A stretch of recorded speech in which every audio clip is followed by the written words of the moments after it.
J.D. Vance absolutely took apart Tim Walz in their one and only vice presidential debate, leaving the Democrats with a serious problem.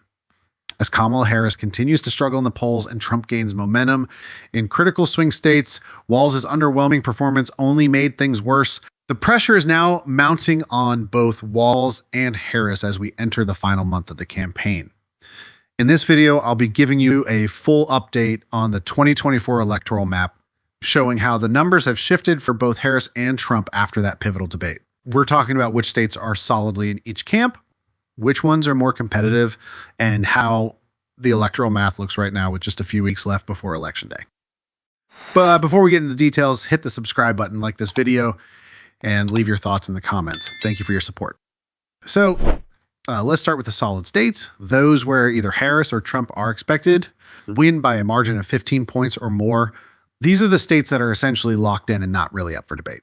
For Harris, she's going to easily secure Washington, California, Hawaii, Vermont, Massachusetts, Connecticut, Rhode Island, Maryland, and the District of Columbia. She's also likely to win the 1st Congressional District of Maine, which consistently leans Democratic. That brings her total in solid states to just 109 electoral votes. Now, when it comes to Trump, his solid states are looking a bit more impressive.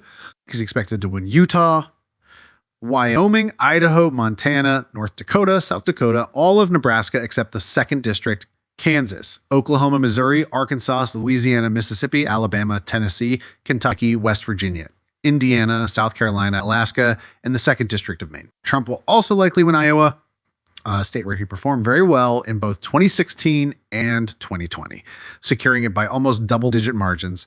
After Vance's strong debate performance, the GOP is in an even better position to carry Iowa, and the margin could be the largest since the 1980s. So with all these solid states filled in for Trump, he jumps ahead with 132 electoral votes, putting Harris and Walz at a bit of a disadvantage early on with just 109.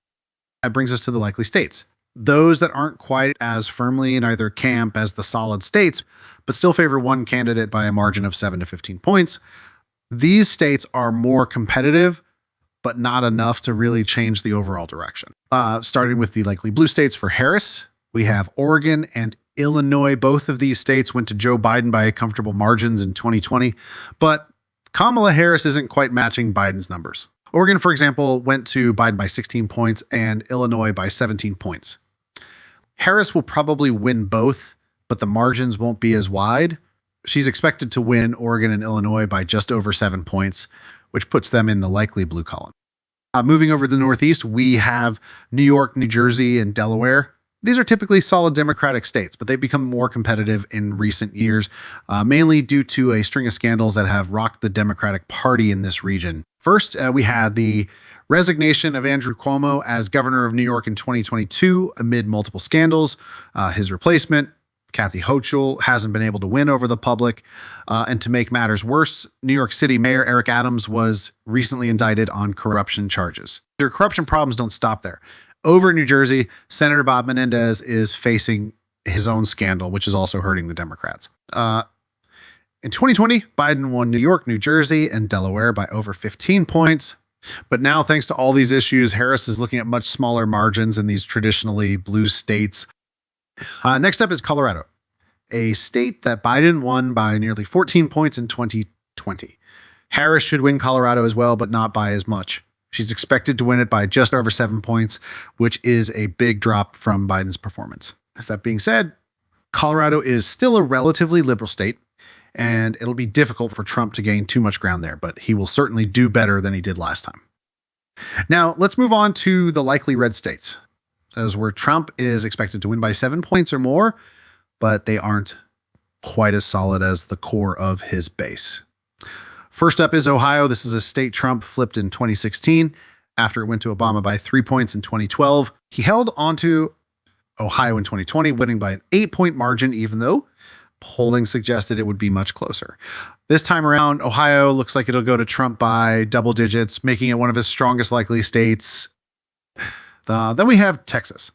Texas hasn't gone blue in a presidential election since 1976, but people thought Biden might have a shot at flipping it in 2020. In the end, Trump won Texas by 6 points, which was a bit of a drop from his 9-point margin in 2016, but still a clear victory. As in 2024, Trump is expected to win Texas by an even wider margin, likely by 10 points or more against Harris.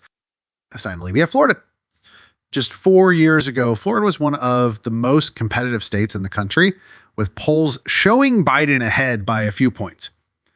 However, Trump ended up winning the state by about 3 points, which was a surprise to me. Florida's only become redder since then, especially after Governor Ron DeSantis' landslide re-election win in 2022 by a whopping 20-point margin. While the presidential race will be closer than that, Trump is still expected to win Florida by 7 to 10 points, making it a likely red state that's no longer a true battleground. With both the solid and likely states filled in for Harris and Trump, the electoral map shows Trump leading with 219 electoral votes to Harris's 191.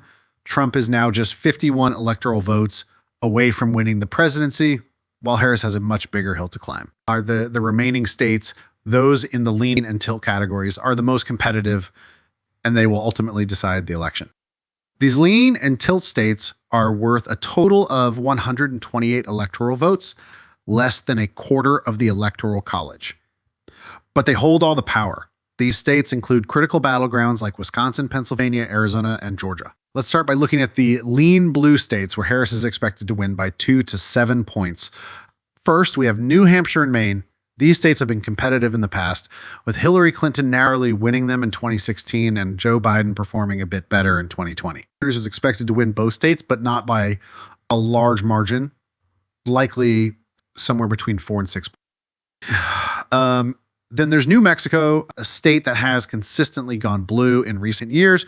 Biden won New Mexico by double digits in 2020, but the state's Hispanic electorate is starting to shift toward the GOP as the only state in the country with a majority Hispanic electorate. This trend is a bad sign for Democrats.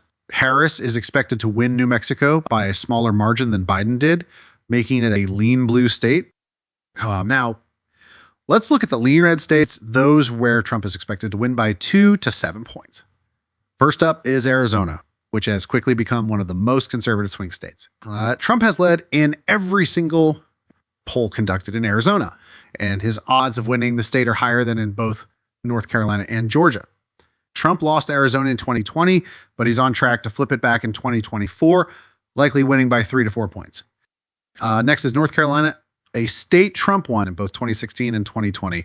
Despite polls suggesting it would be a close race in 2020, Trump pulled off a narrow victory. This year, he's expected to win North Carolina by about 3 points, making it another lean red state in Georgia, which was the closest state in 2020. Trump is also expected to win it back. Biden's victory in Georgia was the first for a Democrat since 1992, but Harris isn't expected to repeat that success. Georgia remains fundamentally a red state, and Trump is likely to win by around 3 points, just as he did in 2016. As with North Carolina, Georgia, and Arizona leaning red, Trump is now in a position where he only needs to win one more state to reach 270 electoral votes.